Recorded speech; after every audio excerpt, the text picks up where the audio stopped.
Selamat datang kembali, masih bersama dengan saya, Cornelius. Kali ini kita akan membahas tentang kesalahpahaman yang seringkali dilontarkan atau disampaikan oleh orang yang mungkin belum terlalu kenal dengan LOA, mungkin belum terlalu kenal dengan The Secret, atau mungkin belum terlalu kenal dengan meditasi secara umum. Agar kesalahpahaman tersebut dapat diluruskan. Oke. Dan mungkin yang pertama ini adalah sebuah kesalahpahaman yang cukup sering dilontarkan oleh orang-orang yang mungkin belum terlalu kenal gitu ya, bahwa LOA itu kebanyakan halu gitu. Oke. Jika saya boleh sedikit menafsirkan atau menyamakan antara halu itu dengan imajinasi, halu itu dengan fantasi, halu itu dengan hayalan, maka saya punya sebuah pertanyaan mungkin untuk Anda. Coba Anda cek sendiri, mulai dari ujung kepala sampai ujung kaki, semua benda yang melekat pada diri Anda. Mulai dari misal kalau saya ini kacamata, baju, celana, sepatu, sandal, dan apapun lah, pokoknya semua benda yang melekat pada diri Anda saat ini, ada nggak yang bukan merupakan hasil halu seseorang?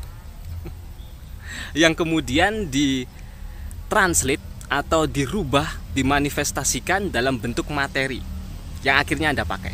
Ada nggak?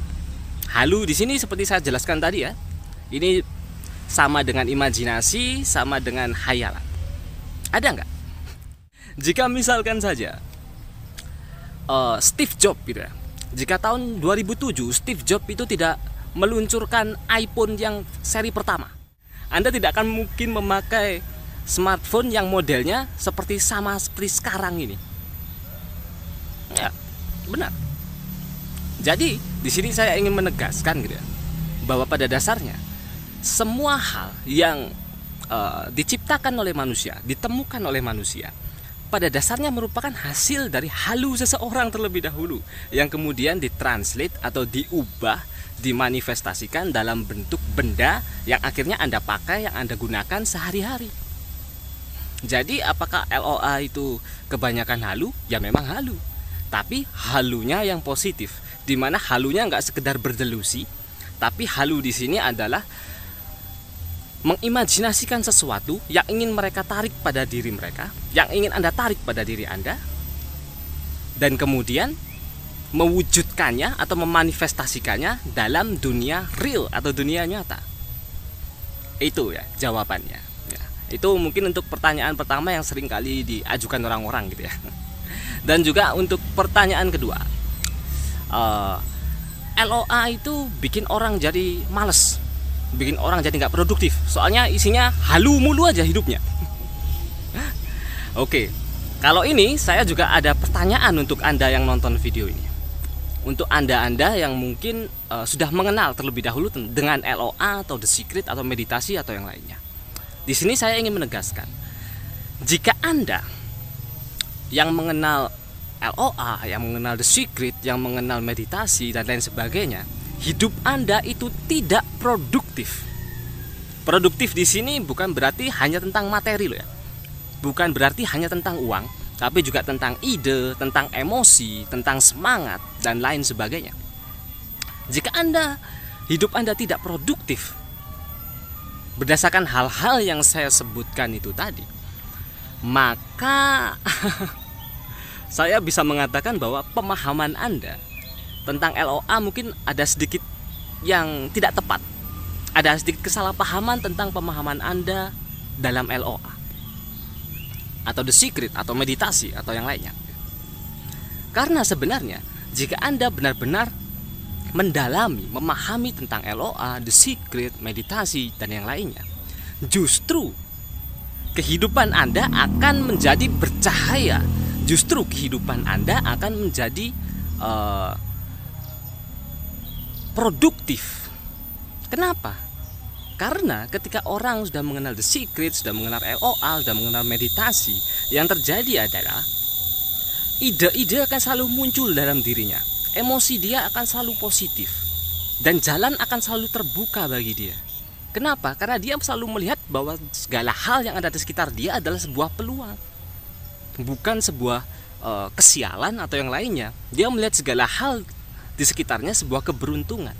Karena itu, jika ada yang mengatakan bahwa LOA itu bikin orang males, mungkin saya harus meluruskan sedikit di sini ya.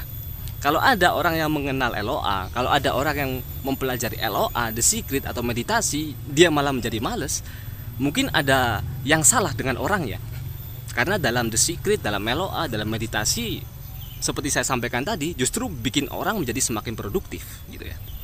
Oke, ini dan untuk pertanyaan terakhir ini, pertanyaan ketiga yang sering kali orang-orang sering salah paham di sini gitu ya. Bahwa katanya LOA itu mau bikin ajaran baru, mau bikin agama baru atau yang lain sebagainya. Nah, untuk yang satu ini saya ingin mempertegas di sini ya, bahwa yang namanya LOA, yang namanya The Secret atau meditasi itu sama sekali tidak ada tujuan untuk bikin agama baru lah, atau bikin ajaran baru lah, atau yang lain sebagainya. Justru dengan hadirnya LOA, dengan hadirnya The Secret, itu justru memperjelas atau memberikan sebuah bukti bahwa selama ini yang disampaikan oleh nabi-nabi sejak ribuan tahun yang lalu adalah sebuah kebenaran, dan dibuktikan secara sains menggunakan The Secret, menggunakan Law of Attraction, Law of Vibration, dan lain sebagainya.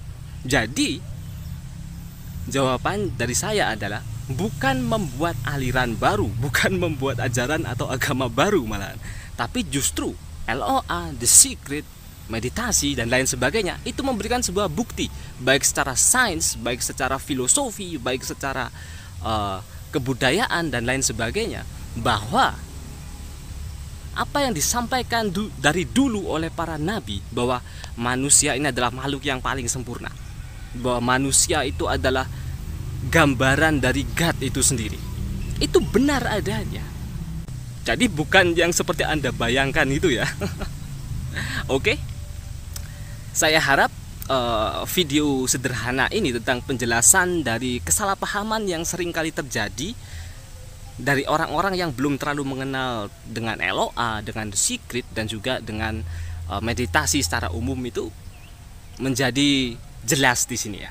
Oke, akhir kata, thanks for watching and we meet again in the next video.